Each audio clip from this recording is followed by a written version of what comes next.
The question that was asked from us was, what should we do with the future of the Brandt Centre?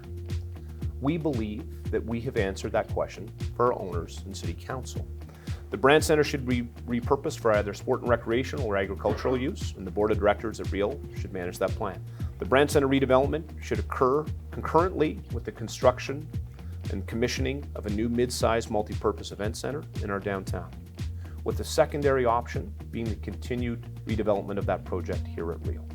I think it's important to recognize that this is a planning exercise today and not a spending exercise.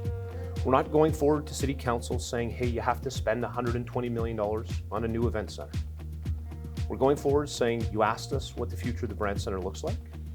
You've asked us how we plan more efficiently and effectively in the future, and we're giving you a plan. It's now up to them to consider the prioritization and the planning around this facility, and certainly our committee would be there to help. As the Exhibition Association, our mandate is really to operate these lands.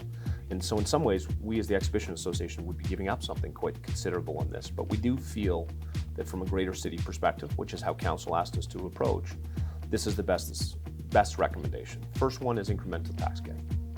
So recognizing that there's a lift of between 3 and 11% on the tax valuation of properties.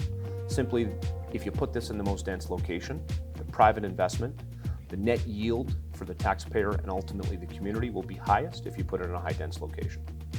Second piece to this is we also recognize that the development of future library is intended to happen downtown and will generate somewhere between 750 and 1 million visitors downtown. Add that to the potential 500,000 to 600,000 visitors that a new event center might create.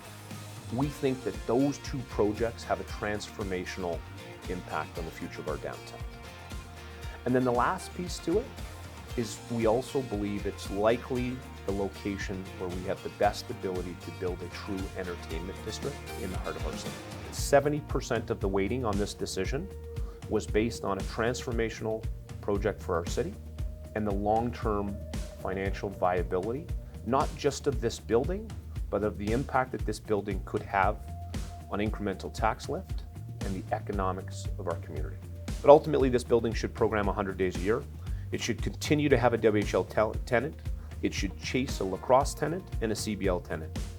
Ultimately, it should program a number of mid-size, small, and major concerts a year.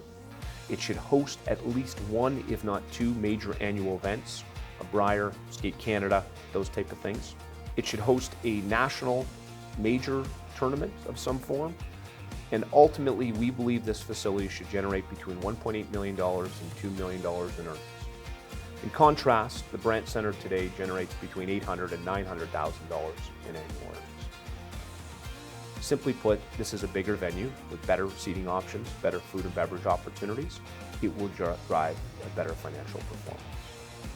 We do believe that overall, this facility will generate employment of about $5.2 million in labor income a year and a gross economic output of somewhere between $27 million and about $12.5 million in GDP. Reality of it is this will be a little bit better than the Brandt Centre is today because the Brandt Centre is actually quite a well-performing facility. We actually believe that as a city, we have to remain competitive in how do we get people to call Regina home. Ultimately, it's not just about incremental tax gain because we put an arena there. The big win in this is encouraging companies and people to call Regina homes. Gosh, we have an opportunity to do something wonderful for this city. And if we can coordinate all of these investments over the next 20 years, we could have a city for the next generation that will be competitive with anywhere in Canada.